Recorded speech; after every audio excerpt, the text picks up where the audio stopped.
Keplai ingmani yagulo Salthang Tripura Lok Sabha achuk thayo BJP ni ingei batai keplai ingnai borom gunang Biplop Kumar Dev umakanto rungnogo thangai keplani certificate naikha aboni yagulo kokthumni biskango khukhenka আমি ত্রিপুরার মানুষের প্রতি কৃতজ্ঞ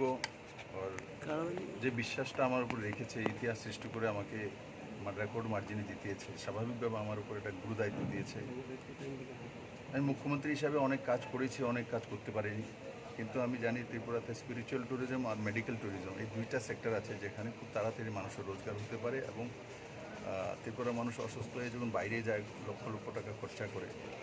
বাংলাদেশ থেকে প্রচুর patient যায় Bangalore Chennai and other state তো এখানে বড় একটা গ্রুপকে এনে একটা হসপিটাল তৈরি করা যাতে 400-500 কোটি টাকা তার মধ্যে বিজনেস আছে এই দুইটা দিক আছে যেটা ত্রিপুরার মানুষকে খুব তাড়াতাড়ি রোজগার দেওয়া যেতে পারে কারণ ত্রিপুরাতে বেরোজগার লোক প্রচুর রয়েছে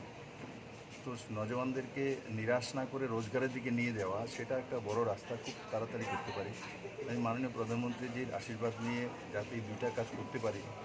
আর কম সময়ের মধ্যে সেটা আমি চেষ্টা করব আর স্বাভাবিকভাবে এত কম সময়ে এতগুলো দায়িত্ব আমাকে মানুষ দিয়েছে পার্টি দিয়েছে আমি পার্টির প্রতি কৃতজ্ঞ আর সর্বোপরি মাননীয় প্রধানমন্ত্রী নরেন্দ্র মোদী পার্টির অধ্যক্ষ জেপি নাড্ডাজি অমিত ভাই শাহজি স্বাভাবিকভাবে আমি বিজেপির কার্যকর্তা সেই হিসাবে আমাকে বিজেপি থেকে টিকিট দেওয়া হয়েছে আমি আমার নেতৃত্বের প্রতি কৃতজ্ঞ আর আমার ছোটো ছোটো যে কার্যকর্তারা রয়েছেন গ্রামে গঞ্জে শহরে যারা পান্না প্রমুখ থেকে নিয়ে পৃষ্ঠা প্রমুখ থেকে নিয়ে কাজ করে আমি তাদেরকেও আপনাদের মাধ্যমে অনেক শুভেচ্ছা জানাই যারা সরকারি কর্মচারী আছে এমনিতে সাংবাদিক আছে সাংবাদিক বন্ধুরা মিডিয়ার জগতের লোকেরা আছে এন্টারটেনমেন্ট জগতের লোকেরা আছে আমি সবাইকে আপনাদের মাধ্যমে সাধুবাদ জানাই কারণ আমি ভোটের মার্জিন দেখে বুঝে গেছি যে এখানে সিপিএম কংগ্রেস বা বিজেপি ছিল না তার মধ্যে মানুষ ভোট দিয়েছে কারণ ভোটের পার্সেন্টেজ আমি বুঝতে পারি 73% 75%-এর কাছাকাছি ভোট পার্সেন্টেজ আমি বুঝি যে সেই ভোটটা যারা হয়তো বা ট্রেডিশনালি সিপিএম করেন এরাও ভোটটা দিয়েছে যারা হয়তো বা কংগ্রেস করেন দীর্ঘদিন এরাও ভোটটা নাহলে তো ভোটটা কোথা থেকে আসবে তো সেভাবে আমি সবার কাছে আপিল করব মানুষের যে রায় দিয়েছে সেটা যাতে ভারতীয় জনতা পার্টি কার্যকর্তারা উল্লাসের ছলে সেটাকে যাতে খারাপ না করে এই আশীর্বাদটা নিয়ে যাতে কাজ করতে পারি সবাইকে নিয়ে সেই মানসিকতা রাখা উচিত। স্যার কেন্দ্রীয় স্তরে এনডিএর ফলাফল নিয়ে কি বলবেন? কেন্দ্রীয় স্তরে স্বাভাবিকভাবে আপনি জিজ্ঞাসা করবেন 400 পারে নাড়া দিয়েছেন এখন 300-তে আছে তো আমি আশা করি আমিও বলেছিলাম যে বিরোধীদেরকে এখানে 1 লাখের মধ্যে আটকাবো তো এখানে 2,65,000 কাছাকাছি পেয়ে গেছে তো স্বাভাবিক যেটা বলবো সেটাই হয়ে যাবে তেমন আপনি যদি লক্ষ্য না রাখি তাহলে আমি বুঝতে পারবো আমি যদি 1 লাখের লক্ষ্য নিয়ে না রাখতাম তাহলে হয়তো বা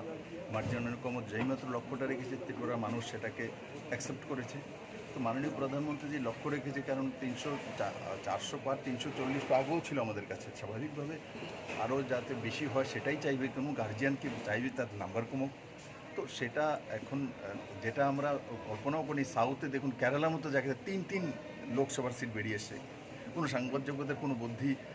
কোনো সাইকোলজিস্ট কোনো কল্পনা করেছিল যে কেরালা থেকে 3টা সিট বেরিয়ে আসবে কেউ কল্পনা নেই তো সাউথে বলছিল না এই সাউথে বিজেপির কোনোই হয়তো কর্ণাটকও ভালো রেজাল্ট করেছে তেলেঙ্গানাতেও করেছে অন্ধ্রপ্রদেশও তো গভর্নমেন্টই করে নিয়েছে স্টেট গভর্নমেন্ট চন্দ্রবাবুকে নিয়ে তামিলনাড়ুতেও রেজাল্ট সিট এসছে তো সাউথে ভারতীয় জনতা পার্টির রেজাল্ট ভালো হয়েছে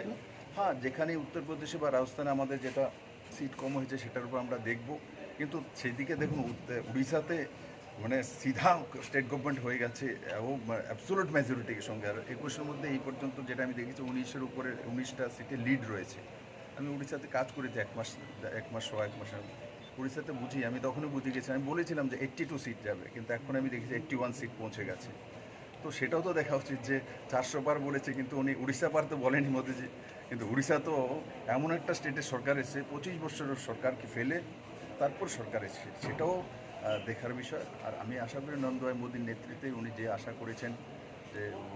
যে যে বিষয়গুলো ত্রিপুরা ভারতবর্ষের মানুষের জন্য করা দরকার 1 নেশন 1 ইলেকশন সেগুলো কারণ তাতে মানুষের 5 বছরের মধ্যে 2 বছর চলে যায় আলাদা আলাদা ইলেকশনে ও সেই দিকে নিশ্চিত আমরা আগামী দিন যাব আর তৃতীয়বারের নরেন্দ্র ভাই মোদীর সরকার তো নিশ্চিত অনেক বেশি কাজ করতে হবে আর সেই দিশাতে মোদীজি দায়িত্ব দেবে সংগঠনও হোক আর অন্য জায়গাতে হোক কাজ করবে। सर दो लाइन सर हिंदी में सर